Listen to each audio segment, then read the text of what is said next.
One of the fascinating things about the wisdom literature is that they describe wisdom as being written into the nature of reality. And so, a natural theology, a theology that derives understandings of God from the created world, uh, gives us a sense that there are patterns written into creation designed by the intelligent mind behind it all. And wisdom is the ability to recognize these patterns and to live by them in such a way that we benefit from our understanding of reality, from our theological understanding of reality. I've often said that wisdom is best defined as the ability to coalesce our experiences of cause and effect so that we can better predict future experiences of cause and effect. We look at all the different times we've seen one thing lead to another, and we discern that for the future, this one thing probably leads to this other thing. So if I want that other thing, I should do the first thing. We discern how cause and effect works, and then we apply it. Well, that's not a bad interpretation for the Jewish wisdom literature itself, because it says that there is what the Gospel of John calls the logos, the foundation, the reason for everything, and creation itself bears fingerprints, bears marks of that creator and his mind. And because God has created the universe with his own sort of DNA written into it, we can discern patterns of reality that benefit our lives. If we live well according to the wisdom that is written into creation, then we'll be happier. And if we ignore the nature of reality, the reality created by God, then we will be less happy. The opening chapters of Proverbs establish this foundation. They begin with the famous line, "The fear of the Lord is the beginning of knowledge." That's Proverbs 1:7. And this, they don't mean just afraid like a kid who's afraid of an angry father. They mean a deep reverence. This scripture means a deep reverence, a humility, and a recognition that we are creatures rather than creator. We are smaller and less capable and less understanding than our creator. Wisdom begins when a person acknowledges that the universe doesn't revolve around us. The wise person is someone who receives reality as a gift and seeks to understand how to live well within it. And understand this runs counter to our most basic intuitions, because as children, we are raised to believe the whole world revolves around us. I mean, a baby in a crib looks up into the sky and cries, and faces appear above it. And if it's wet, these bigger beings make it dry. And if it's hungry, these bigger beings satisfy its hunger. They pick it up and they keep it warm and they help it sleep. And so from our youngest days, we have the sense that all the world revolves around us. All I have to do is call out and things cater to me. As we get older, we come to think of our peers as they're primarily as recipients of our own communications. If you read Jean Piaget's studies of children, he observes that children primarily speak not to communicate, but simply to be heard, to force their ego out onto the world. And so we're raised with the sense that we are the center of the universe. Wisdom is the maturity that comes from experience of realizing, no, you're not. You're not the center of reality, and you're not ever going to be. So it's best to figure out how to live within this world that God has created rather than assuming you are its maker.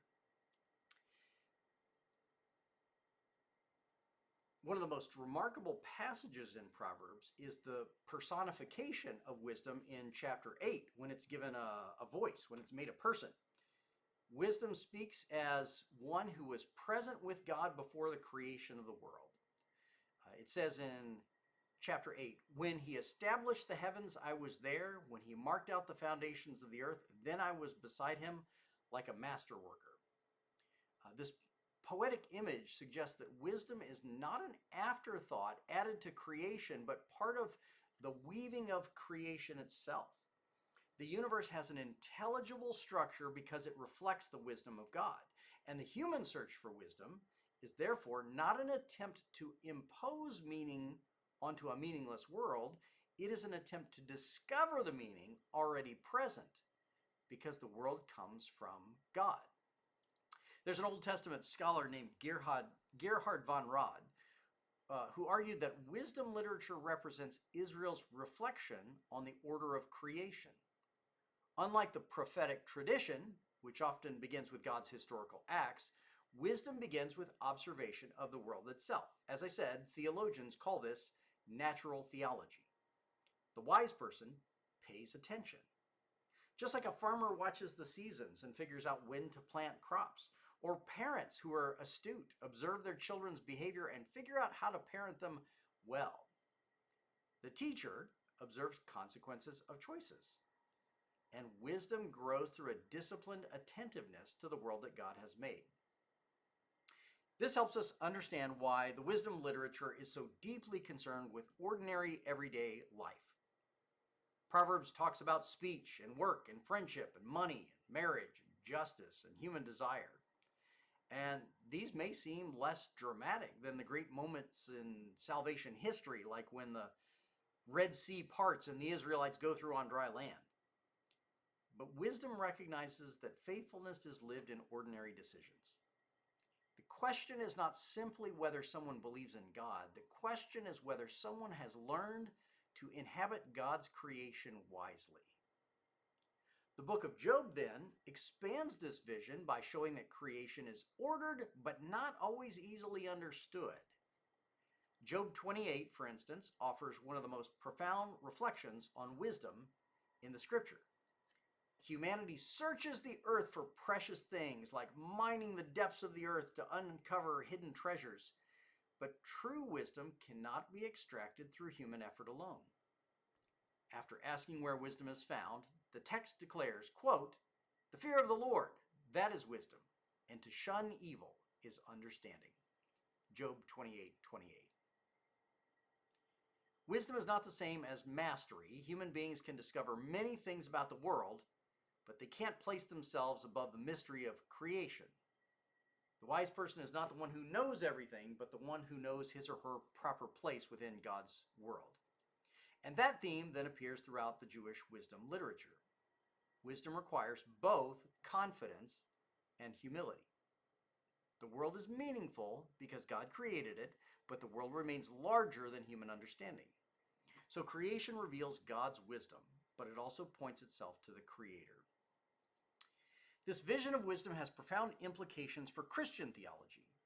The New Testament presents Jesus not merely as a teacher of wisdom, but as the embodiment of divine wisdom. The Gospel of John, as I said, calls him the Logos, the Word through whom all things were made. And Paul will call him the power of God and the wisdom of God in 1 Corinthians chapter 1. The wisdom that Proverbs describes as present with God in creation finds its fullest expression in Jesus Christ.